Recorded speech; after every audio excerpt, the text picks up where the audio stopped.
अस्सलाम वालेकुम दोस्तों, मैं हूं साहिर ऑल इन वन के साथ और लेकर आया हूं आपके लिए एक और ज़बरदस्त वीडियो।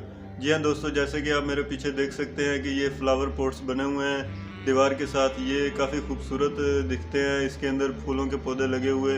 तो हम आपको आज ये बनाते हुए दिखाएंगे कि कैसे ये बनाए जाते हैं। तो दोस्तों, अगर आप हमारे चैनल पर नए हैं तो प्लीज़ हमारे चैनल को सब्सक्राइब करके साथ में लगा बेल का बटन ज़रूर दबाएं ताकि हमारी हर आने वाली वीडियो का नोटिफिकेशन आपको मिल सके। तो चलिए चलते हैं आज की वीडियो की तरफ।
तो दोस्तों, ये थी आज की वीडियो। उम्मीद है आपको पसंद आई होगी। वीडियो पसंद आए तो वीडियो को लाइक करें, हमारे चैनल को सब्सक्राइब करना मत भूलें क्योंकि और भी बहुत सी अच्छी अच्छी वीडियोस आपके लिए लेकर आते रहेंगे।